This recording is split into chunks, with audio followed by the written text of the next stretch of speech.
Halo Kasim. Iya, halo, gimana kabarnya? Alhamdulillah baik Kak. Jadi apa mau dibahas hari ini Kak? Ini kita bahas ellipsis yang kita turunkan di halaman 3 ketika Anda buka halaman koran Iya, setelah baca ini ellipsis, itu dia, iya, liputan khusus. Nah, kita angkat agak isu yang makro ya, soal pengangguran.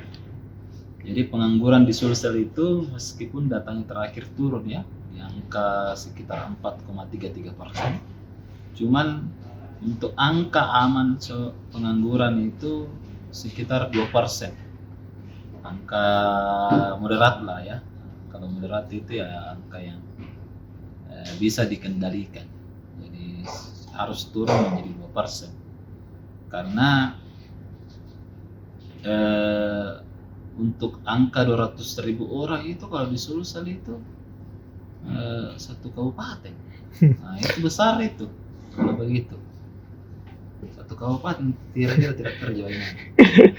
Pikir mah kalau misalnya ini tidak tertangani dengan bagus, maka bisa saja akan timbul beberapa hal-hal yang tidak diinginkan oleh pemerintah seperti kejahatan.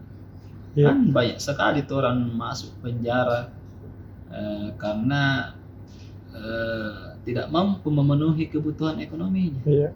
Nah, sehingga bersyukurlah Anda yang saat ini bekerja. Karena Anda tidak masuk di 4% itu yang apa namanya, Pengangguran. terbuka. Nah, ini menjadi sebuah masalah besar, apalagi di perkotaan. Di Makassar meskipun turun itu masih ada sekitar 10%.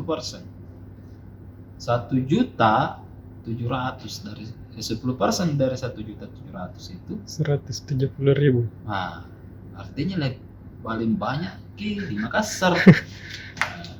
Sehingga pemerintah mesti melakukan aksi supaya mereka ini atau program atau apapun itu supaya mereka bisa bekerja.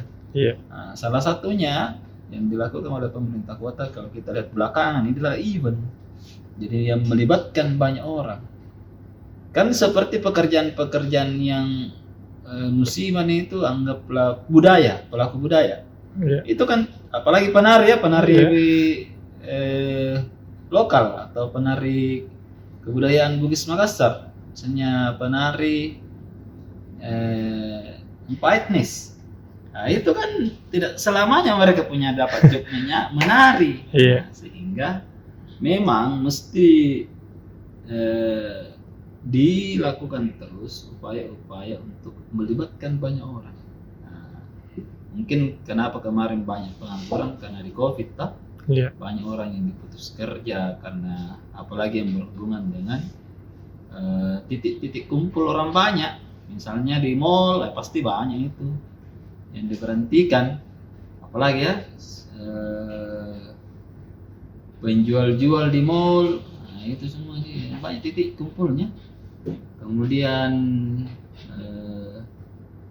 buruh pabrik, nah itu kan produksi setengah orang.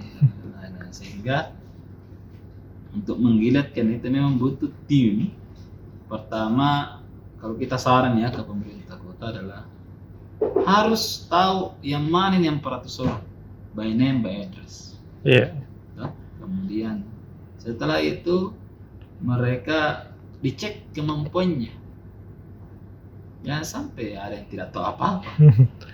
Ada yang tahu apa-apa tapi tidak tahu di mana mau kerja. Kan banyak juga begitu. Banyak orang yang ada yang punya kemampuan tapi tidak tahu apa dia mau kerja. iya, Nah, tidak tahu di mana tempat kerjanya gitu. Atau tidak ada akses ke situ, tidak ada jaringan ke situ. Nah, ini yang paling banyak sebenarnya yang bikin masalah pengangguran tinggi karena akses. Orang tidak bisa dapat informasi dan lain-lain. Nah, ini yang perlu dilihat oleh pemerintah. Nah, kemudian skillnya ditingkatkan toh, iya, skillnya ditingkatkan sehingga mereka bisa mengerjakan multitasking apapun dia mereka bisa kerjakan. Seperti kita di kantor Tribun tuh, bukan cuma hanya bisa menulis, tapi harus juga bisa kerja di event. Bisa juga bekerja video berkaitan dengan digital dan lain-lain. Bisa juga mendatangkan iklan ke kantor. Itu banyak lah teman. Banyak pekerjaan-pekerjaan yang awalnya kita masuk ke sini ya tidak ada apa-apa, setelah itu kan di dalam sini harus main. Seperti pun dengan teman-teman di sektor lain. Nah, kenapa misalnya berkurang? Karena yang kita lihat paling banyak yang diserap itu adalah di sektor konstruksi. Kalau konstruksi kan kalau kita lihat musim gitu, tidak seterus menerus ada konstruksi. Nah, ada data yang paling menarik dari sektor yang ada, pertanian. Meskipun pertanian itu masih tinggi di angka 35%, tapi ada penurunan yang luar biasa.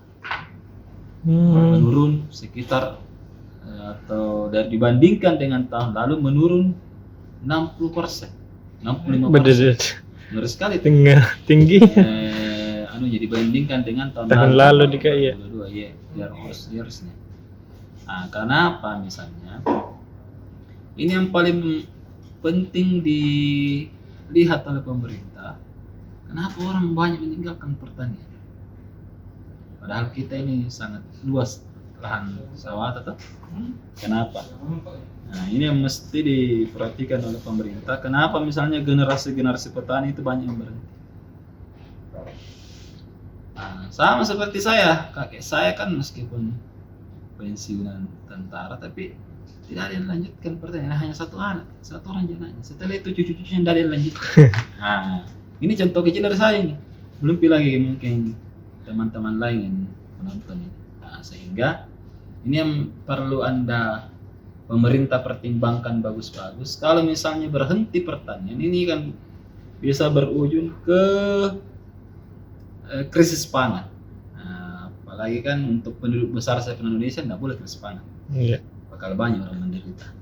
Nah, karena kita ini sudah hampir 300 juta penduduk, sehingga ini mesti dilihat oleh pemerintah bagaimana supaya anak-anak muda ini peduli dengan pertanian.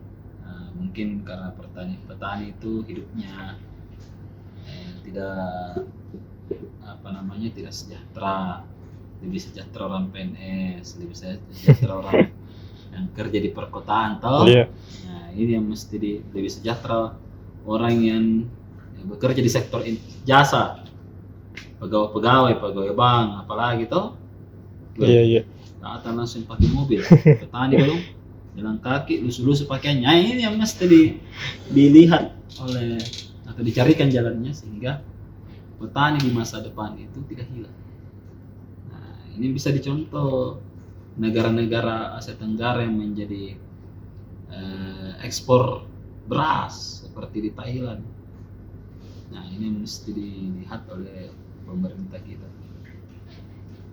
Bagaimana kalau misalnya anggaplah 50% saja dari 400.000 orang itu masuk ke pertanian kembali. Nggak tahu. Banyak. Iya. Nah, seperti kita ini luas tanah di kampung. Tidak ada kemungkinan kita kembali lagi mengelola itu. Nah, ini yang mesti dipikirkan bagaimana caranya ini. Apakah ada pelatihan khusus, ada kepastian harga dan lain-lain. Kan yang perlu kan kepastian harga atas bawah. Iya. Jangan terlalu dibawa dari harga yang selama ini. Biasanya kan maunya pengumpul. Nah, ini yang mesti dilihat oleh Kementerian Pertanian, Dinas Pertanian, Badan Logistik untuk supaya petani bisa sejahtera. Hidup petani. Iya. Makasih. Iya. Ya, makasih Kak. Oke.